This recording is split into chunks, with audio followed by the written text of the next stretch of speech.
Wacana bantuan sosial untuk korban judi online yang dicetuskan pemerintah jadi pro kontra. Keseriusan pemerintah berantas judi online menuai tanya. Sidang pra-peradilan Peggy Setiawan segera digelar. Sejumlah kejanggalan kasus pembunuhan Vina mencuat. Sejak lahir pada 22 Juni 1527, ibu kota kerap berganti nama seiring peralihan penguasa. Simak penelusuran sejarah nama Jakarta yang baru berulang tahun ke-497. Selamat datang di 60 Menit Special Report, membuka mata, mengungkap fenomena. Bersama saya Ihsan Sitorus, kita langsung ke sorotan pertama. Usulan bantuan sosial untuk korban judi online yang dicetuskan Menko PMK Muhadjir Effendi tuai pro kontra. Pengamat kebijakan publik menilai sebaiknya pemerintah fokus dalam pemberantasan judi online yang merusak hidup jutaan rakyat Indonesia. Ya, termasuk banyak yang menjadi miskin baru, itu menjadi tanggung jawab kita, gitu, tanggung jawab dari Menko PMK. Ya, kita sudah banyak sekali memberikan advokasi mereka yang korban judi online ini.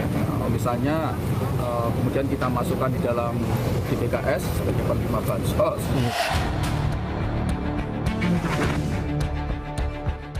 Keseriusan pemerintah memberantas judi online di Indonesia kini menuai tanya. Pernyataan Menko PMK Muhadjir Effendi terkait wacana bantuan sosial untuk korban judi online dinilai berlawanan dengan upaya pemberantasan judi online sebagai tindak pidana. Menurut saya sih tidak setuju ya, karena itu kan kesalahan pribadi. Mereka yang buat sendiri, anak yang buat sendiri misalnya, kan ngapain dibantu oleh pemerintah gitu. Menurut saya sih nggak setuju, karena kalau misalkan judi online ini kan bisa merugikan ekonomi negara ya.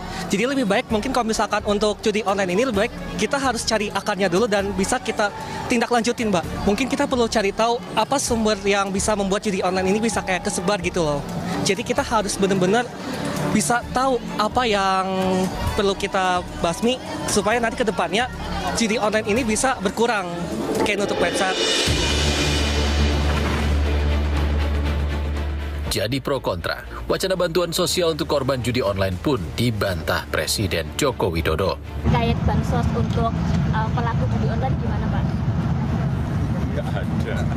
Berarti wacana itu sebenarnya belum terrealisasi, belum diatur ya, Pak? Terima kasih, Bapak. Senada dengan Presiden, Menko Bidang Perekonomian Airlangga Hartarto menegaskan bansos untuk korban judi online tidak masuk anggaran pendapatan dan belanja negara. Tidak ada di dalam anggaran yang ada sekarang.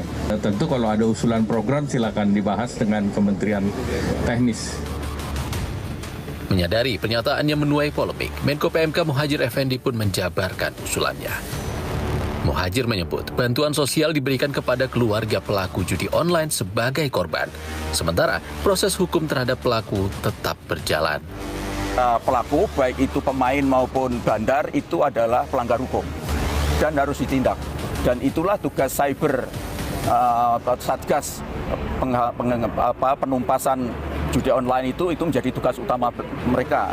Dan siapa korbannya? Korbannya adalah keluarga atau individu terdekat dari para penjudi itu yang dirugikan baik secara material, finansial maupun psikologis.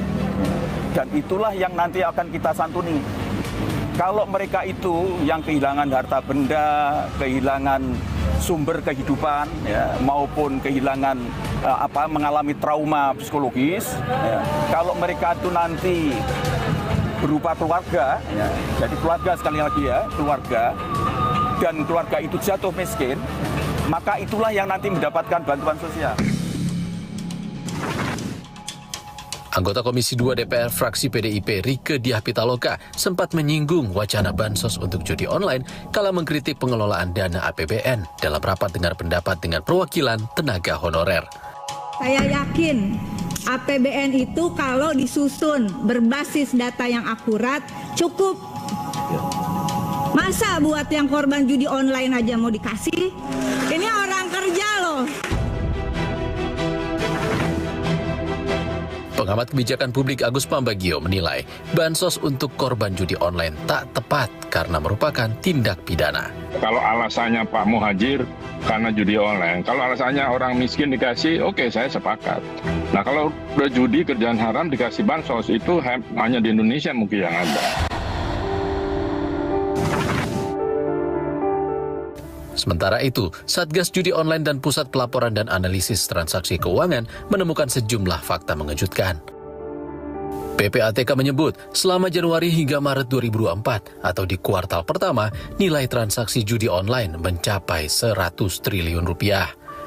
Jika diakumulasikan dengan tahun-tahun sebelumnya, nilai transaksinya lebih dari 600 triliun rupiah. Sementara, Satgas Judi Online menyebut ada 2,37 juta pelaku judi online di Indonesia. 2% atau 80 ribu diantaranya adalah anak berusia di bawah 10 tahun. Sementara, 80% pelaku judi online di Indonesia merupakan masyarakat berpenghasilan menengah ke bawah. PPATK pun segera memblokir 5.000 rekening terkait judi online yang dananya mengalir ke 20 negara, seperti Thailand, Filipina, Kamboja, dan Vietnam. Dampak buruk judi online pun terpampang nyata di ruang publik. Tak hanya merusak keuangan masyarakat, namun menimbulkan korban jiwa.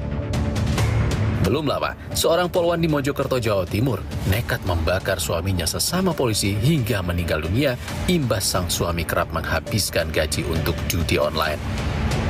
Di Ambon, Maluku, seorang pegawai bank membobol uang senilai 1,5 miliar rupiah titipan Bank Indonesia untuk Bank Maluku demi bermain judi online. Pelaku menarik uang secara bertahap dengan jumlah bervariasi hingga dana habis dan terancam penjara 15 tahun. Judi online bahkan menjerat wakil rakyat. 2023 lalu, PDIP memecat kadernya anggota DPRD DKI Jakarta, Cinta Mega, setelah videonya diduga tengah bermain judi slot online saat rapat paripurna ramai di media sosial.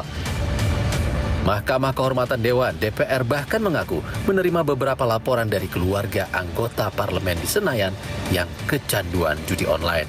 Memang kami mendapat banyak masukan ya, bahkan dari keluarga anggota DPR tentang adanya anggota DPR yang terpapar judi online. Jumlahnya memang tidak banyak, tapi kalau dibiarkan tentu bisa berbahaya karena selain merusak perekonomian keluarga, ya, hal tersebut juga melanggar pasal 3 ayat 2 Kode Etik Anggota DPR. Kerja serius pemerintah memberantas judi online pun dinanti. Setelah resmi dibentuk Presiden Jokowi 14 Juni lalu, Satgas Pemberantasan Judi Online yang diketuai Menko Polhukam Hadi Cahyanto, Menko PMK Muhajir Effendi sebagai Wakil Ketua, akan bekerja sama dengan Kominfo dan Polri. Menkominfo sekaligus Ketua Harian Bidang Pencegahan Satgas Judi Online, Budi Aris Setiadi, menyebut sosialisasi bahaya judi online lewat penyebaran SMS jadi salah satu upaya pencegahan yang sudah digalakkan pemerintah. Nah, saya sudah berkomunikasi dengan seluruh dirut operator seluler. Sejak hari Senin minggu lalu mereka sudah membuat SMS blast di operator seluler masing-masing ke pelanggannya untuk mensosialisasikan bahayanya judi online. Namun, pakar IT Ismail Fahmi menilai pemberantasan judi online yang dilakukan pemerintah saat ini belum maksimal. Kalau selama yang kita urus itu hanya di ujung-ujung, nutup situs, ya, kemudian nangkepin orang-orang yang di operator, mereka hanya bekerja saja, Mas. Ya, ini akar masalahnya belum kena. Jadi harus akarnya, harus hulunya. Nah, kalau sudah mulai masuk ke akarnya, sumbernya, hulunya, baru kemudian kita bisa katakanlah hormat, kayak itu ada harapan bahwa judi ini akan selesai.